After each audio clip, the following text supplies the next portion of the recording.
السلام علیکم ورحمۃ اللہ وبرکاتہ۔ اعوذ باللہ من الشیطان الرجیم، بسم اللہ الرحمن الرحیم۔ یسألونک عن الأہلہ قل ہی مواقیت للناس والحج ولیس البر بأن تأتوا البیوت من ظہورها ولکن البر من اتقى وَأْتُوا الْبُيُوتَ مِنْ أَبْوَابِهَا وَاتَّقُوا اللَّهَ لَعَلَّكُمْ تُفْلِحُونَ۔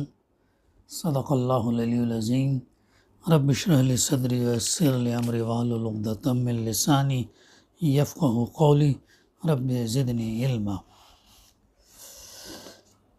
وہ تم سے ہلال کے بارے میں یعنی چاند کے بارے میں پوچھتے ہیں، کہو وہ لوگوں کے لیے اور خصوصاً یعنی حج کے لیے اوقات کے معلوم ہونے کا ذریعہ ہے، اور نیکی اور حق شناسی یہ نہیں ہے کہ تم گھروں میں ان کے پچھواڑے سے داخل ہو۔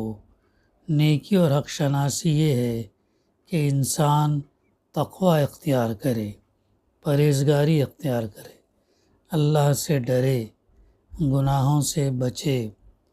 یہ تمام مفہوم تقوی کے اندر آتے ہیں، اور گھروں میں ان کے دروازوں سے داخل ہو، اور اللہ کا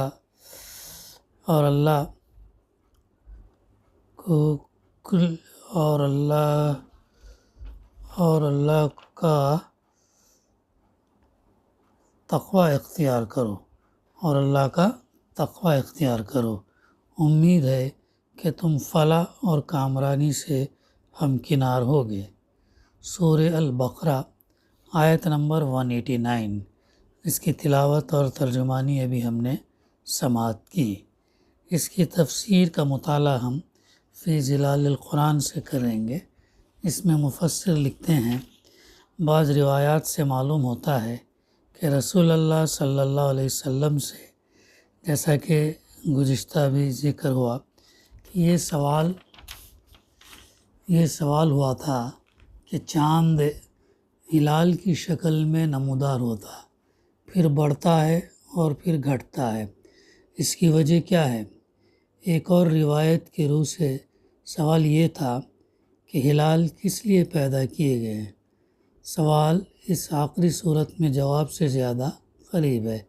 سوال کا جواب دیتے ہوئے اللہ تعالیٰ نے اپنے نبی صلی اللہ علیہ وسلم سے فرمایا، قل ہی مواقیت للناس والحج، کہو وہ لوگوں کے لیے اور خصوصاً حج کے لیے اوقات کے معلوم کرنے کا ذریعہ ہے۔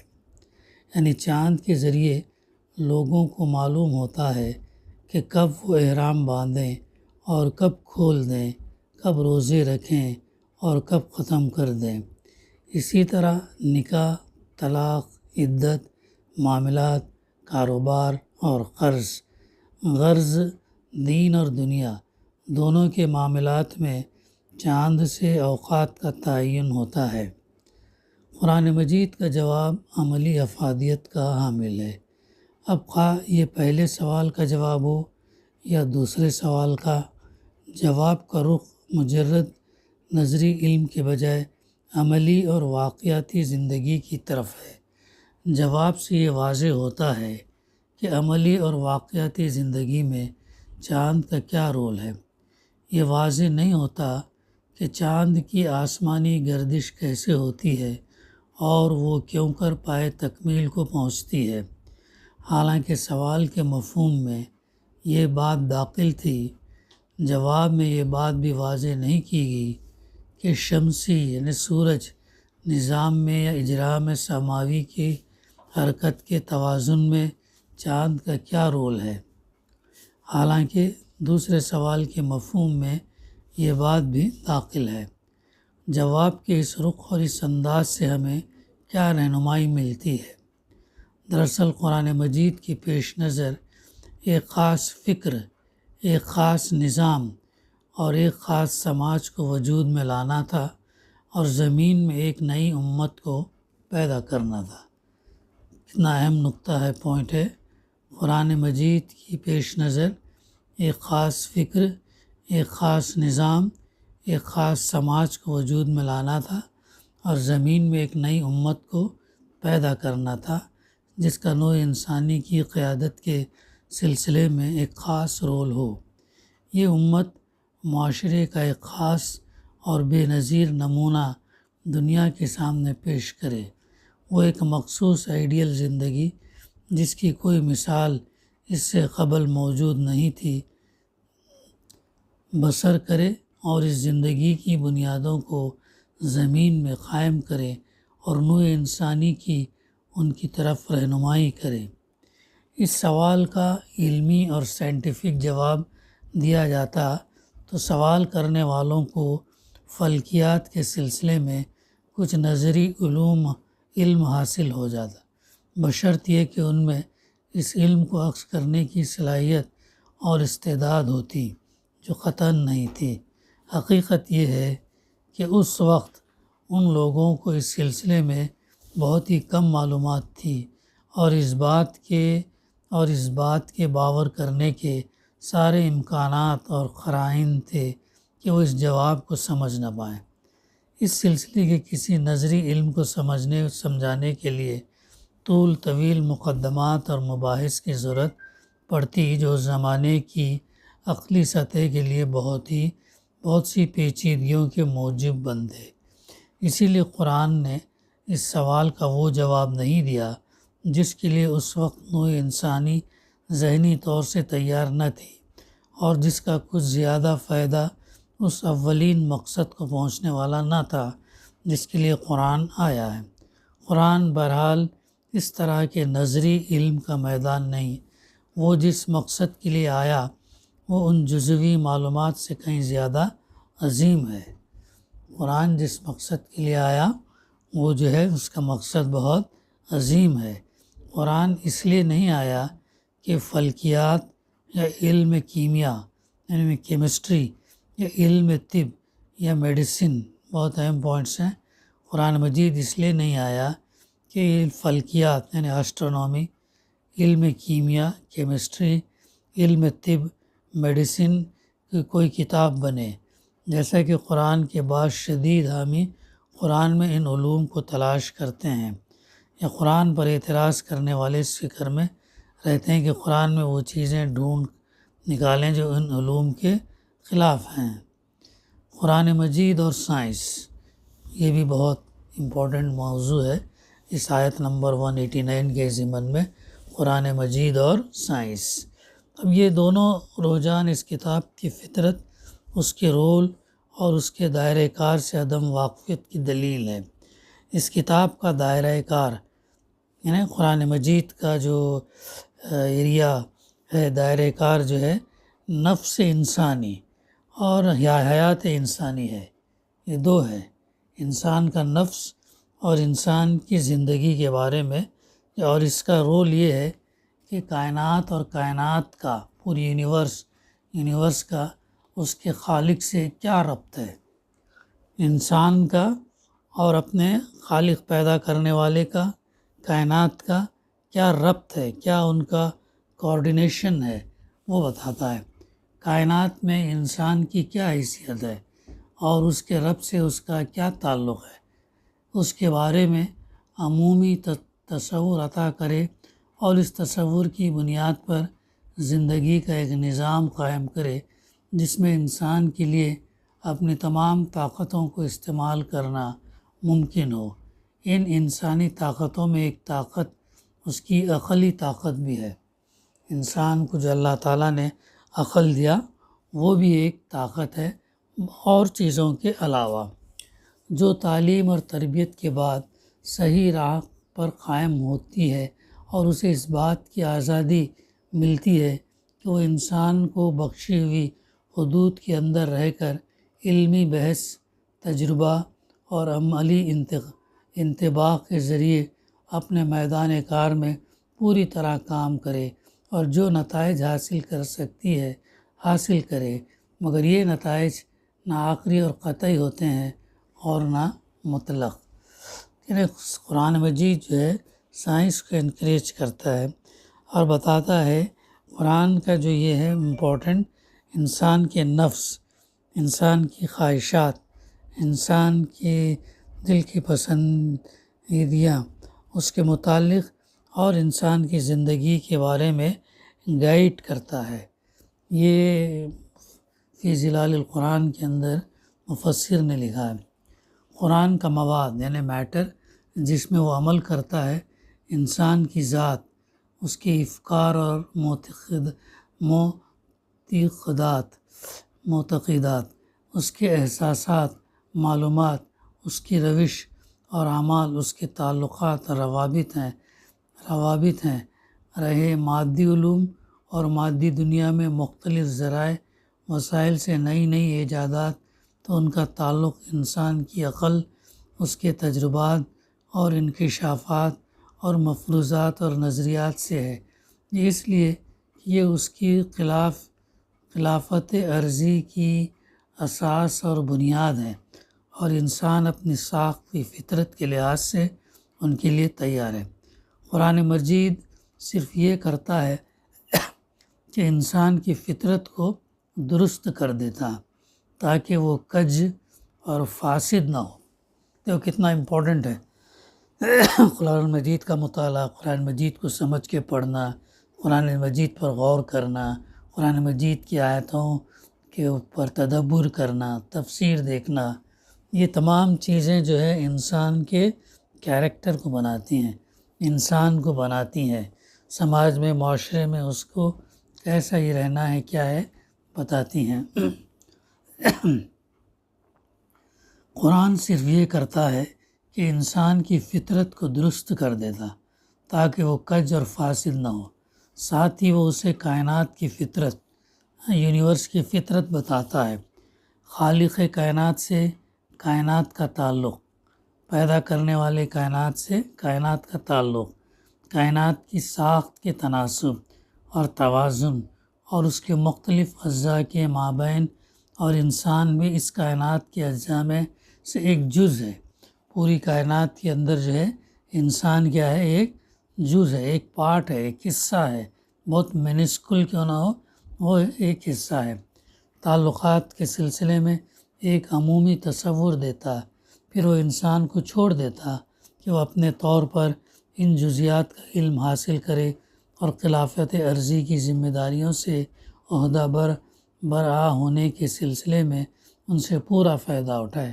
قرآن خود یہ تفصیلات نہیں دیتا کیونکہ ان تفصیلات کا علم انسان کے اپنے ذاتی عمل کا ایک حصہ ہے۔ مجھے قرآن کے ان غالی حامیوں کی سادہ لوحی پر حیرت ہوتی ہے جو یہ کوشش کرتے ہیں کہ قرآن میں اس چیز کا اضافہ کریں جو اس میں نہیں ہے، اور اس کی طرف وہ باتیں منسوب کریں جو اس کا مقصود نہیں ہے، اور اس میں سے علم طب، علم کیمیا، فلکیات وغیرہ کی کچھ جزوی معلومات برآمد کر لیں۔ اس طرح وہ غالباً قرآن کی عظمت اور بزرگی کو نمایاں کرنا چاہتے ہیں۔ قرآن مجید اپنے سبجیکٹ پر، اپنے موضوع پر ایک کامل کتاب ہے۔ اس کا موضوع ان تمام علوم سے زیادہ عظیم ہے، یعنی میڈیسن، کیمسٹری، آسٹرونومی، جو فلکیات، جو ان تمام سے جو ہے قرآن کا موضوع عظیم ہے۔ اس کا موضوع خود وہ انسان ہے جو ان معلومات کو حاصل کرتا اور ان سے فائدہ اٹھاتا ہے۔ بحث، تجربہ اور عملی انطباق انسانی عقل کے خواص ہے۔ قرآن اس انسان کی تعمیر کو، اس کی شخصیت، اس کی ضمیر، اس کی عقل اور اس کے فکر کی تعمیر کو درست کرتا ہے۔ یہ ہے قرآن کا رول۔ قرآن جو ہے انسان کو کیسا صحیح کرتا ہے، فکر، سوچ، اس کی تعمیر، اس کے اخلاق یہ ہیں۔ جس طرح کہ وہ ایک ایسے انسانی معاشرے کی تعمیر کرتا ہے جس میں انسان کو اپنی ان تمام طاقتوں کو استعمال کرنے کا موقع ملے جو اس کے اندر موجود ہیں۔ پھر جب سلیم تصور اور سلیم فکر اور شعور رکھنے والا انسان پیدا ہو جاتا ہے اور وہ معاشرہ بھی وجود میں آ جاتا ہے جو اس انسان کو سرگرم عمل ہونے کے مواقع فراہم کرے، تو قرآن انسان کو چھوڑ دیتا ہے کہ وہ علمی بحثیں اور تجربے کرے اور علم بحث اور تجربے کے میدان میں ٹھوکریں کھائے اور صحیح نتائج تک پہنچے، ہاں وہ تصور اور تفکر اور تدبر کے پیمانے اسے فراہم کر دیتا۔ تو جب ہم مطالعہ نہیں کریں گے، ہم پڑھیں گے نہیں، بیٹھیں گے نہیں، پھر کہاں سے یہ چیزیں آئیں گی؟ کیسی یہ چیزیں آئیں گی؟ کیسی ہمارا ذہن بنے گا؟ کیسی ہماری فکر صحیح ہوں گی؟ کیسے ہمارے اخلاق، کیسا ہمارا ایمان ہوں گا؟ یہ ہمیں جو ہے غور کرنے کی ضرورت ہے۔ قرآن کائنات کی فطرت، خالق کائنات سے کائنات کے تعلق اور کائنات کے اجزاء کے مابین توازن اور ہم آہنگی کے سلسلے میں صحیح فکر پیدا کرنے کے ذیل میں کبھی کبھی کائنات کے کچھ حقائق بیان کرتا ہے جو قطعی اور آخری فائنل ہوتے ہیں۔ یہ بات صحیح نہیں ہے کہ ہم ان قرآنی حقائق کو انسانی عقل کے مفروضات اور نظریات سے متعلق کر دیں، حتیٰ کہ جن حقائق کو لوگ سائنٹیفک اور علمی حقائق قرار دیتے ہیں، کیونکہ وہ ان تک ایک ایسے تجربے کی راہ سے پہنچے ہیں جو ان کی نگاہ میں قطعی ہے، ان سے بھی قرآنی حقائق کو وابستہ کرنا صحیح نہیں ہے۔ حقیقت یہ ہے کہ قرآنی حقائق مطلق جو ہے قطعی اور فائنل ہے، جبکہ انسانی علم اور فکر کی رسائی جن نتائج تک ہوتی ہے وہ نہ قطعی ہے اور نہ آخری۔ یہ بات اہم ہے۔ سائنس جو چیزیں ڈیفائن کرتا، انکشافات، تحقیقات، وہ فائنل نہیں ہے، بعد میں چینج ہوتے رہتے ہیں۔ جیسا مثال کے طور پر پہلے سولار سسٹم میں 9 پلانٹس ہے بولے، اب 8 پلانٹس ہے بولے، 8 سیارے ہیں بولے، چینج ہو گیا ہے۔ ڈارون کی تھیوری اس کو اب بعد کے سائنسدانوں نے رد کر دیا۔ خلیے کے بارے میں ڈارون ڈیپ میں نہیں گیا تھا، ریسرچ نہیں کیا تھا۔ سیل بائی اٹ سیلف ایک فیکٹری ہے جو پروڈکشن سے لے کے ٹرانسپورٹیشن سے لے کے اسٹوریج کا تک کام کرتی ہے۔ تو سائنس کا جو بھی علم ہے دنیاوی، وہ کیا ہے؟ وہ فائنل نہیں ہے، لیکن اللہ کا یہ جو کلام ہے فائنل ہے۔ یہ اہم نقطہ ہے۔ چاہے ذرائع علم کچھ بھی ہوں، یہ نتائج انسانی تجربات، ان تجربات کے ظروف اور آلات تجربات کے محدودیتوں کے ساتھ محدود و مقید ہیں۔ یہ علم انسانی کے طریقہ کار کی روح سے علمی اپروچ کی ایک غلطی ہوگی کہ قرآن کے قطعی اور فائنل حقائق کو ہم ان حقائق سے وابستہ کر دیں جو قطعی اور آخری نہیں ہیں، اور انسانی علم اور فکر جن نتائج تک بھی پہنچتا ہے ان سب کا یہی حال ہے۔ تو یہ بات تو علمی حقائق کی ہوئی، رہ گئی وہ قیامت اور مفروضات جنہیں سائنٹیفک اور علمی کہا جاتا، تو ان کے سلسلے میں یہ بات واضح اور بھی واضح ہے۔ ان نظریات اور مفروضات میں تمام فلکی نظریات ہیں، انسان کی پیدائش اور اس کی پیدائش کے مختلف مراحل، سٹیجز سے متعلق نظریات ہیں، نفس انسانی اور انسان کی روش سے متعلق نظریات ہیں، معاشروں اور قوموں کی تشکیل اور ان کے حالات و اطوار سے متعلق نظریات ہیں۔ یہ سب نظریات ہیں، علمی حقائق نہیں ہیں، انسانی علم اور فکر کے پیمانے سے بھی نہیں۔ یہ محض نظریات اور مفروضات ہیں۔ ان کی قدر و قیمت بس اتنی ہے کہ کائنات، زندگی، نفس اور انسانی اور معاشرے اور اجتماع کے کچھ زیادہ مظاہر کی توجیہ ہیں اس وقت تک کے لیے جبکہ کوئی اور مفروضہ سامنے آئے جو ان سے زیادہ مظاہر کی توجیہ کر سکے، یا ان مظاہر کی زیادہ جو ہے دقیق توجیہ کر سکے۔ یہی وجہ ہے کہ یہ نظریات ہمیشہ تغیر، چینج، تبدیل اور کمی بیشی کا نشانہ بنے رہتے، بلکہ ایسا بھی ہو سکتا کہ علم کے نالج کے کسی جدید ذریعے کی دریافت یا قدیم مجموعہ مشاہدات کی کسی جدید توجیہ کے نتیجے میں یہ نظریات جو ہے اکثر الٹ جائیں۔